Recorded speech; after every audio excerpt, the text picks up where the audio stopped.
Welcome everyone. শুরু করছি লাখপতি অঙ্কের ধামাকা শর্টকাট ট্রিক্স। একদম ধামাকা, এত শর্টকাট ট্রিক্স যে ট্রিক্স একবার শিখলে আর জীবনেও কোনোদিন ভুলতে পারবে না। তো চলো, তাহির 10% কমিশনে একটি বই ক্রয় করে দোকানিকে 180 টাকা দিল। বইটির প্রকৃত মূল্য কত?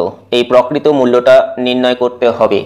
আমরা খুব সহজেই এটা শর্টকাট ট্রিক্সে করব। এই 180কে লিখব 180 ইন্টু দিয়ে, যেহেতু প্রকৃত মূল্যটা যদি 100 হয় তাহলে 100 টাকা এখানে লিখব, যদি 100 টাকা ধরা হয় আর কি।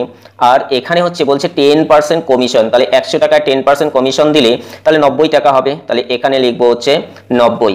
এবার এই শূন্য আর এই শূন্য কাটবো, 9 দিয়ে 18কে কাটলে হবে 2, এই 2 আর 100 গুণ করলে হবে 200 টাকা। 200 টাকা, অতএব সঠিক উত্তর হবে অপশন ডি, 200 টাকা।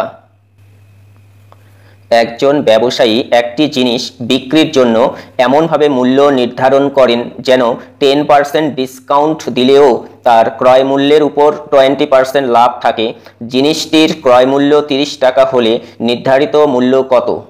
এখানে আমরা প্রথমেই করব কি, এই যে 20% লাভ হয়েছে কত টাকায়? 30 টাকা, যেহেতু ক্রয় মূল্য 30 টাকা বলা আছে, 30 টাকায় লাভ হয়েছে 20%, এই হিসাবে আমরা বিক্রয় মূল্যটা নির্ণয় করব। তাহলে 30 মানে ক্রয় মূল্য লিখব, ইন্টু যদি ক্রয় মূল্যটা আমরা 100 টাকা ধরি তাহলে 20% লাভে বিক্রয় মূল্যটা হবে 120, বিক্রয় মূল্যটা হবে 120।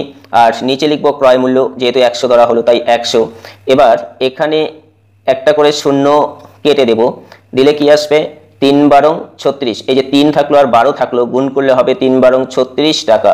36 টাকা, এটা বের হলো বিক্রয় মূল্য। এটা কি বের হলো? বিক্রয় মূল্য। এরপরে বলেছে যে 10% ডিসকাউন্ট দেওয়া হয়েছে, এই 10% ডিসকাউন্ট হলে নির্ধারিত মূল্যটা কত নির্ণয় করতে হবে।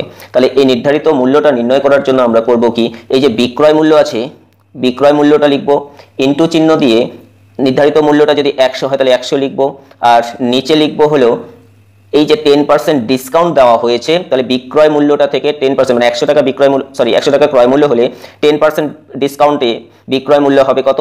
90 টাকা।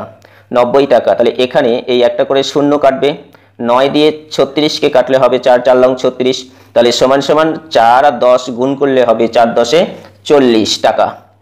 4 10 40 টাকা, অর্থাৎ নির্ধারিত মূল্য হলো 40 টাকা। অপশন বি হবে সঠিক উত্তর, অপশন বি। কোনো রেডিও দোকানের জন্য তালিকায় কোনো রেডিও দোকানের মূল্য তালিকায় প্রত্যেকটির রেডিওর মূল্য 30% বাড়িয়ে লেখা হয় এবং লিখিত মূল্য থেকে 10% কমে বিক্রয় করা হয়, এতে শতকরা লাভ কত হবে সেটা নির্ণয় করতে হবে। তো এটা আমরা খুব ইজিলি নির্ণয় করব, একটা সূত্র, সেই সূত্র অনুযায়ী। সূত্রটা হচ্ছে x% প্লাস y%, আমি এখানে মাইনাস চিহ্ন দিলাম কারণ একটা আছে হচ্ছে এই যে এটা বাড়িয়ে আর এটা হচ্ছে কমে, এই জন্য মাইনাস চিহ্ন দিলাম। তারপরে প্লাস এখানে হচ্ছে x ইন্টু ওয়াই, আর নিচে লিখবো 100, নিচে লিখবো 100। এই সূত্র অনুযায়ী করব, খুব সহজেই অঙ্কটা হয়ে যাবে। তাহলে এখানে আমরা মান বসিয়ে দিই। x এর মান হলো 30, এখানে প্লাস মাইনাসে মাইনাস, y এর মান হলো 10, এখানেও প্লাস মাইনাসে মাইনাস, আবার x এর মান 30 ইন্টু y এর মান হলো 10 আর নিচে হলো 100। এবার এখানকার 2 শূন্য উপরের 2 শূন্য কেটে দাও, তাহলে নিচে কিছু থাকলো না, এটা 3 অক্ষে 3, 3 আর 10 মাইনাস দুটোর সামনে তাহলে যুক্ত হবে 13 হবে, মাইনাস 13। 30 থেকে 13 বিয়োগ করলে হবে 17%। অতএব সঠিক উত্তর হবে অপশন এ, 17%।